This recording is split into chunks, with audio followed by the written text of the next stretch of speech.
Assalamualaikum warahmatullahi wabarakatuh. Hello everyone. Introducing myself, my name is Ariyanto Pakaya, and with student identification number is 452524 and 22034. I come from the Engineering Geology student program and Faculties of Mathematics and Natural Education, State University of Gorontalo. This time I will present about chemical equilibrium, which aim to fulfill basic chemistry assessment by Mr. Question.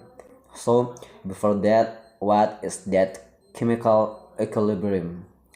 Chemical equilibrium is a state in which both reactant and product meet in concentration that have not further the tendency to change over time. In general, the equilibrium in a chemical reaction can be divided into two. Chemical equilibrium consists of states equilibrium and dynamic equilibrium. Static equilibrium occurs when all the forces acting on that object are balanced. No force is generated. Dynamic balance is obtained when all the forces acting on an object are balanced, but the object itself is moving. The following is the example of equilibrium in everyday life. An example of dynamic equilibrium in everyday life is the process of heating water in a closed container. When the temperature reaches 100 Celsius, the water turns into steam and is threatened by the lid. If the heating is stopped, the water vapor that is formed will turn into water again, so that amount of water in the container will not run out. The reaction that occurs is H2O becomes H2O. The reaction that occurs is H2O becomes H2O. The reaction to the right is an evaporation reaction, while that reaction to the left is a condensation reaction. Then how does this relate to that rate of reaction that occurs in an equilibrium reaction? Now look at that relationship between that concentration of reaction and product.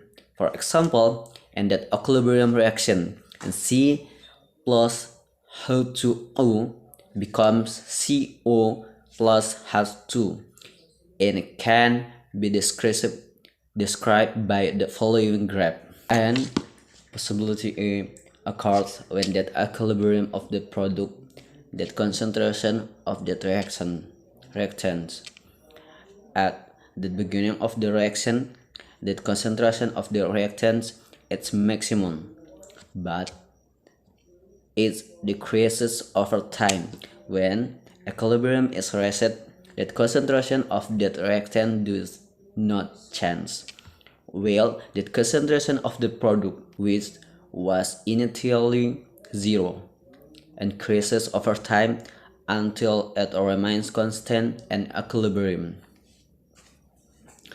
And possibility B occurs if at equilibrium that concentration of the product, that concentration of the reactants, but it is also possibility that at equilibrium that concentration of reactants becomes concentration of product.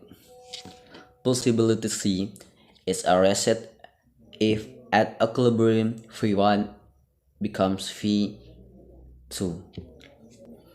Characteristic of chemical equilibrium. And 1.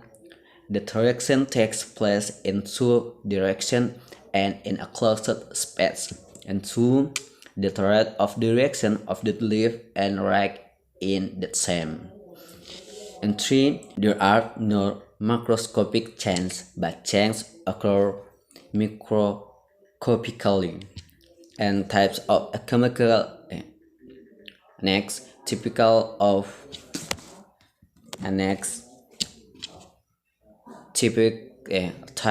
typical of chemical equilibrium reaction based on the state of that substance in a state of equilibrium. chemical equilibrium reactions are divided into two, namely homogeneous and heterogeneous and equilibrium. For one, homogeneous equilibrium. Homogeneous equilibrium is a chemical equilibrium in which there is a state of matter such as gas or a solution. And two, heterogeneous equilibrium. Heterogeneous equilibrium is a chemical equilibrium in which there are various states of matter such as gas, solid, liquid, and solution. And now, that one is the relationship between chemistry and geology. Application in the field of chemical geology record of research of type and composition of the material in rocks and minerals. The role of chemistry in that field of geology and ideology in studying earth mineral deposits such of local and petroleum with the chemical properties of various earth material and their analytical techniques. In chemistry, that is also a branch for geology, namely geometry and science that aid us to solve various earth problems and to understand that earth.